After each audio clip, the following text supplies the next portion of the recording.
Eu falei aqui que o crescimento está no coração de Deus. E você lendo esse texto e outros textos mais, de Hebreus 5, de Colossenses 2, muitos outros, Paulo repreendendo lá a igreja dos Gálatas, você vai ver que como a maturidade espiritual está no coração realmente, como Deus deseja nela, que é natural, amados. Qualquer pai, qualquer mãe quer que seus filhos cresçam.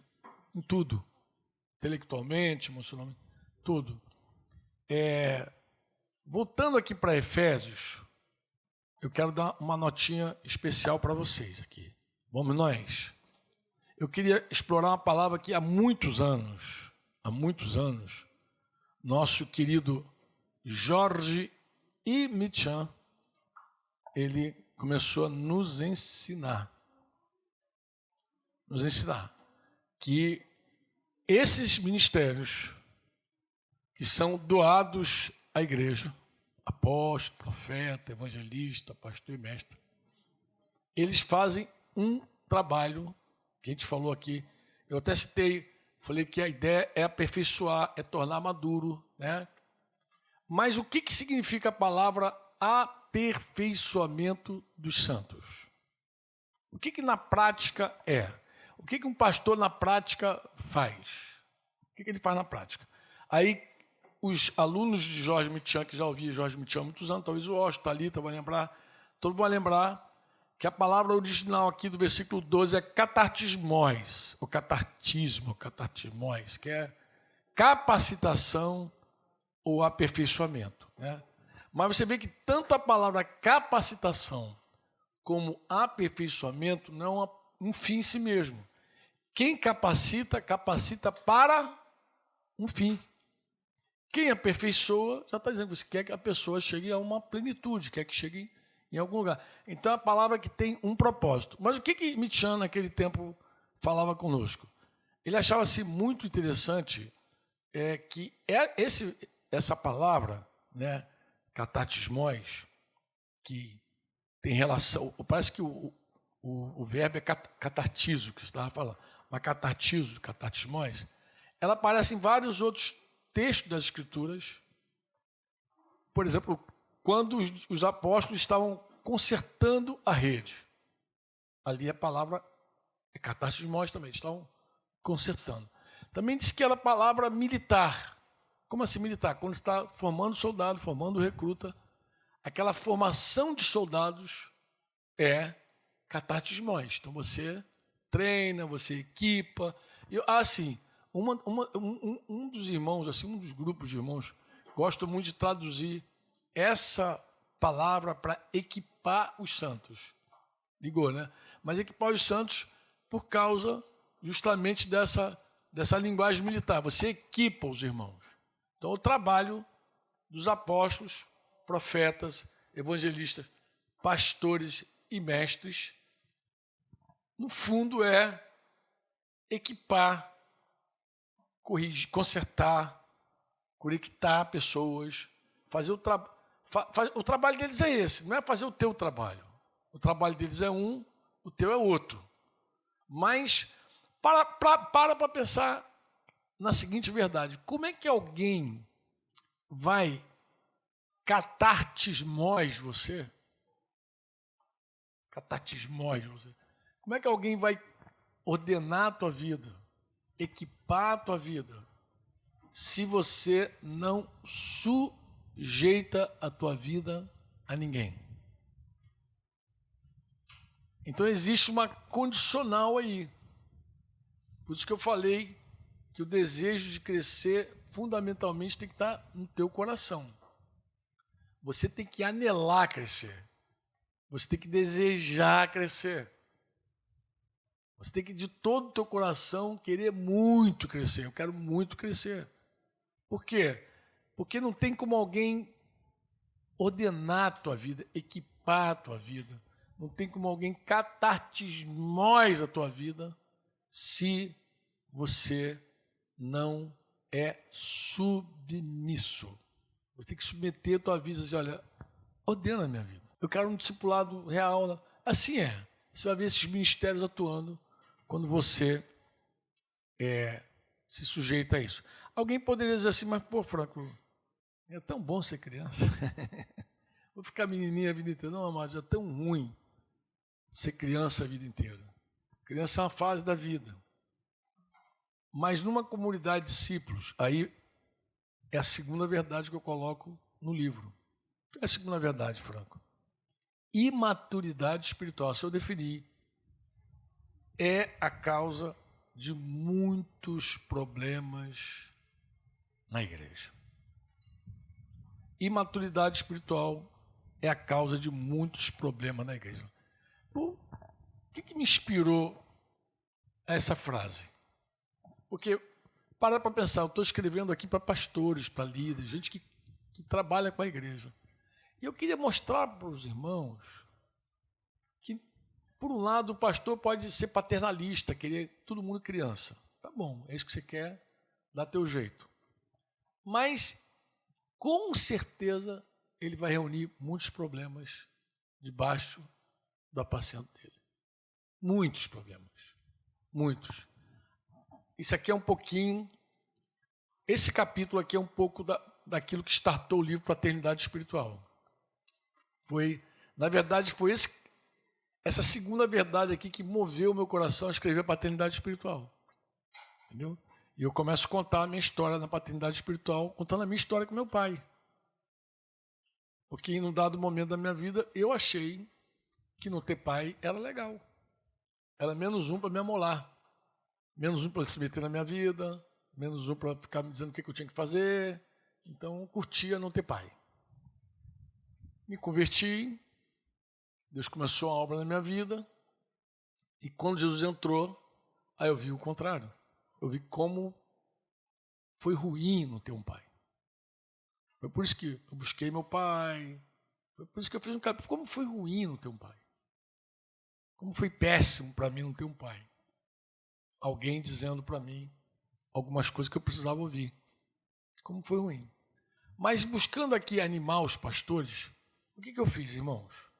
Eu peguei a primeira carta de Paulo aos Coríntios e rapidamente, porque não é um capítulo longo, ele é pequenininho, eu fiz um apanhado aqui, irmãos, de problemas naquela igreja. Porque assim, parece que cada capítulo que tu abre de Corinto tem um problema. Cada capítulo. Entendeu? Ele chama todo mundo de criança, diz que eles são carnais, aí já começa dizendo que eles estão divididos. Isso tudo Paulo recebeu informação por aqueles irmãos que ele chamou os da casa de Cloé. Então alguém lá da casa de Cloé, alguns da casa de Cloé, chegaram a Paulo e falaram: olha, o negócio está pegando fogo lá, velho.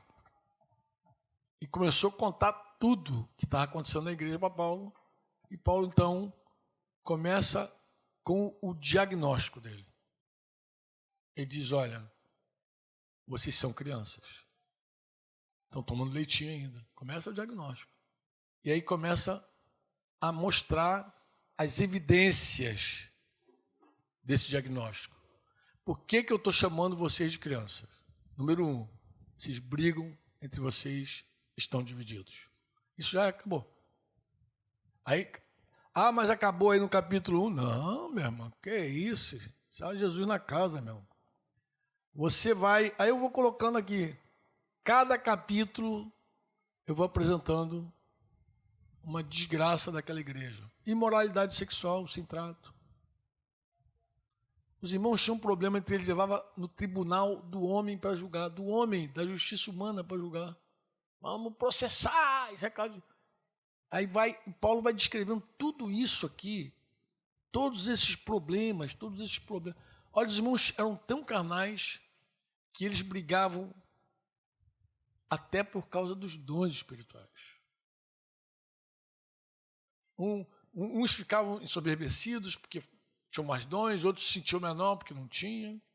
Eles racharam na ceia. Tinha um problema na ceia do Senhor. E aí você vai vendo os capítulos, assim, misericórdia, que povo. E Paulo, entre o capítulo 12 e o capítulo 14 da primeira carta, que ele está falando dos dons espirituais, 12, 14, ele encaixa no meio a solução de tudo. Ele fala sobre o caminho sobremodo excelente, que é o amor. Aí ele fala dos dons. Por mais que você tenha dom, sem amor não é nada. Insuficiente, ineficaz. Ele começa a bater, explicar um trilho de todo dom, de todo serviço, tem que ser o amor. Se não tiver amor, de nada adianta, de nada serve. Pode falar em língua, pode profetizar, pode ter ciência, pode ter o que tu quiser. E nada disso é evidência de maturidade. Dons não é evidência de maturidade espiritual. E Paulo também, vendo tudo isso aqui, ele dá não só o diagnóstico, ele dá agora o remédio. Porque ele diz assim, olha, vocês poderiam ter milhares de pedagogos, preceptores, professores no meio de vocês, em Cristo. Pai, vocês não têm muito. Eu sei por quê. Porque eu gerei vocês, eu sou pai de vocês, eu conheço vocês. Aqui tem um monte de lição maneira, amados. Eu vou falar uma maneirinha para você pensar a vida. Paulo começa dizendo que a igreja que ele era pai estava dividida. Uns eram de Apolo. Olha que coisa interessante. Uns eram de Apolo, outros eram de Pedro, outros eram de Cristo, e alguns também eram de Paulo.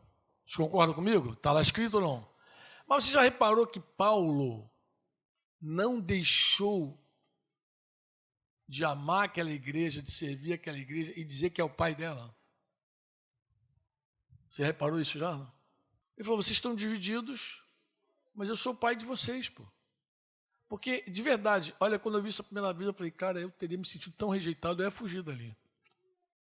Eu meter o pé, nunca mais ia aparecer. Pô, eu cheguei aqui, plantei essa igreja, ganhei esses irmãos, batizei alguns outros, e, pô, os caras agora estão divididos com Apolo. Apolo chegou outro dia. Pô, o cara viu Apolo pelo YouTube, pô. Agora está dizendo que é discípulo de Apolo. Outro viu aqui o Pedro numa live, não sei aonde, agora está dizendo que é de Pedro. Pô, cara, eu vou embora. Não, Paulo passa por cima de tudo isso aí. Não quer nem saber. Ele conhece o coração de Jesus. Passa por cima de tudo e se apresenta como pai para buscar uma solução. E a solução que Paulo dá aqui nesse caso, é enviar Timóteo. Quem é Timóteo? É um filho de Paulo. Meu filho vai até vocês. Ah, por que filho, Franco? Vou te falar por quê. Porque ninguém aprende a ser pai sem primeiro aprender a ser filho. Quando você tem dificuldade com a tua paternidade, dificilmente tu vai ser um bom pai, uma boa mãe.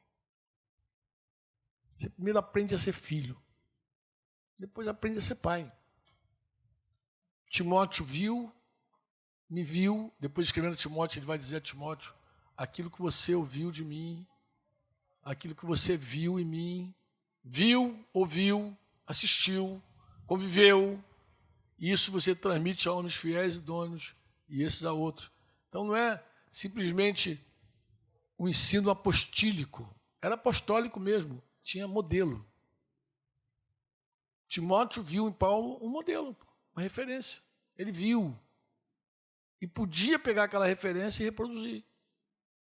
Como eu vi, eu estou mostrando para vocês, foi desse jeito aqui que é. Não simplesmente uma doutrina, mas é uma vida. Vocês me entendem ou não o que estou falando? Entende ou não?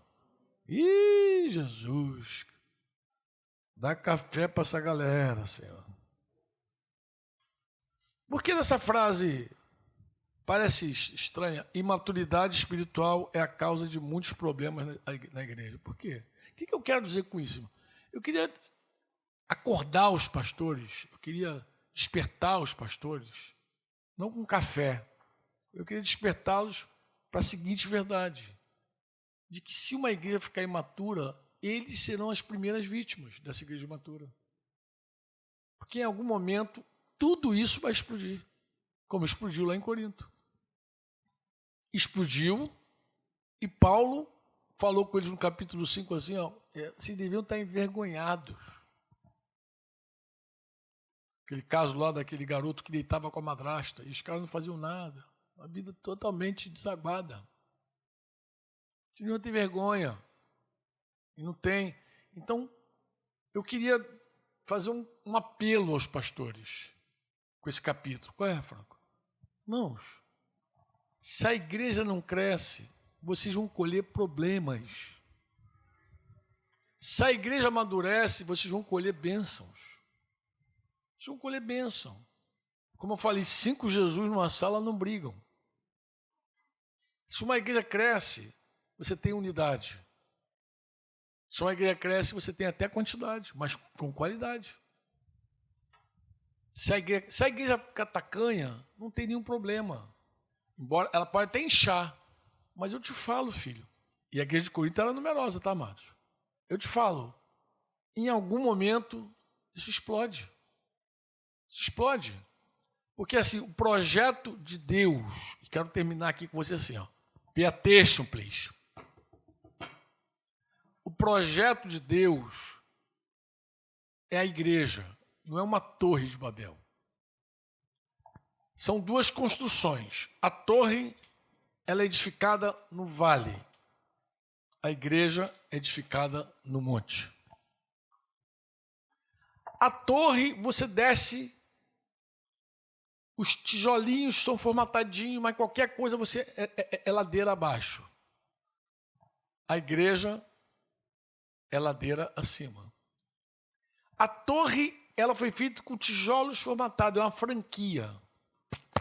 Todo mundo igualzinho. A igreja são pedras vivas. Não tem franquia. Não tem tudo igual. É um diferente do outro, encaixe. Uma bicuda, outra pontuda, outra quadrada, outra redonda, outra assim meio... Cada um cabeçudo, encaixando todo mundo. Esse é o milagre da igreja. Porque o encaixe é a unidade de gente diferente. Não é a unidade de gente igual. É a unidade de gente diferente. Então, é a igreja. Você não formata a igreja. A igreja é casa. A Torre de Babel, ela foi levantada para tornar célebre o nome das pessoas. Marca, nome. Nosso ministério. A igreja não torna nenhum nome célebre a não ser o de Jesus, irmão. A igreja existe para glorificar Jesus. Não tem nome. Tem nome. De vez em quando alguém diz, mas qual o nome lá no sítio? Eu falei, cara, não sei, já chamam de tanta coisa, comunidade na Zona Oeste, comunidade de Atos, os caras chamam de tanta coisa. Mas qual o nome afinal? Não importa qual o nome. O nome que a gente quer sustentar é o nome de Jesus. Pode chamar de igreja sem nome, dá o nome que tu quiser, pô. A igreja não existe para glorificar homem. Ministério. A igreja existe para glorificar Jesus. Deus não quer exaltar o ministério, Deus quer exaltar o corpo de Cristo, a igreja, a família de Deus. E a Babel foi um dia de confusão e dispersão, irmãos. No primeiro momento funciona, porque a curto e médio prazo o negócio pega fogo. A torre vai, cresce, a coisa linda. Mas a médio e longo prazo, Babel é confusão e dispersão. Deus mete a mão e destrói a torre. É Deus que destrói, não é homem. É Deus que destrói. Como é que Deus destrói? Confundindo as línguas e dispersando o povo.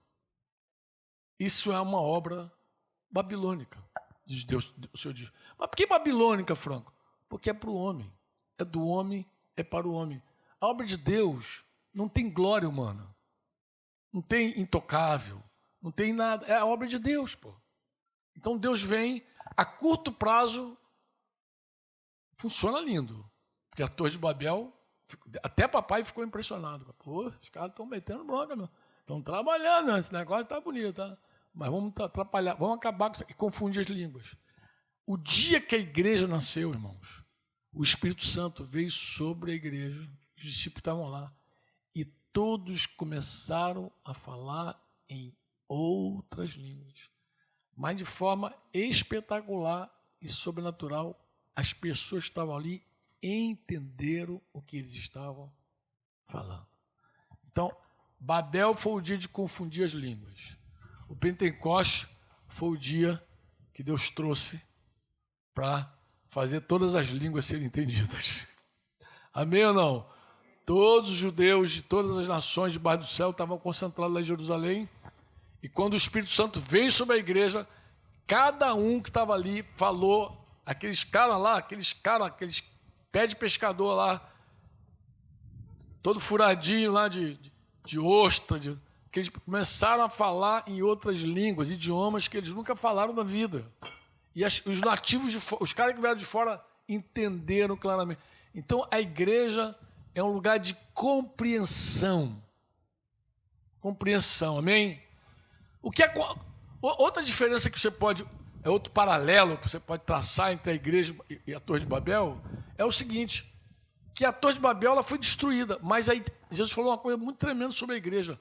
Ninguém pode ocultar uma cidade edificada sobre um monte.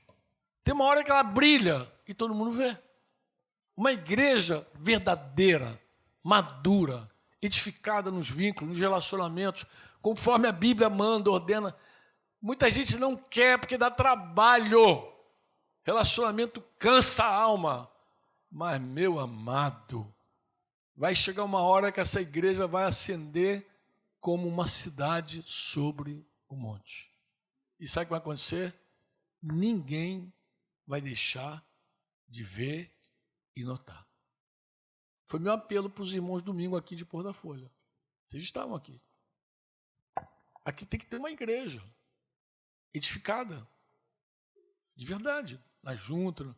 Pode dar trabalho, pode começar com muito ardor, e é assim sempre. Por isso que eu falei que o ministério apostólico, as credenciais dele é perseverança, tem que perseverar. Mas, meus irmãos, se houver ação dos ministérios e cada um fizer a sua parte, como eu apelei para os irmãos no domingo, daqui a pouco a gente vai ver uma cidade edificada sobre essa cidade que, em geral, as pessoas dizem que não tem nada de bom. Mas por que não ter aqui uma igreja viva? E sabe o que é interessante da igreja viva? Eu vou te falar qual é. É que quando você entra no meio dela, você fica impactado.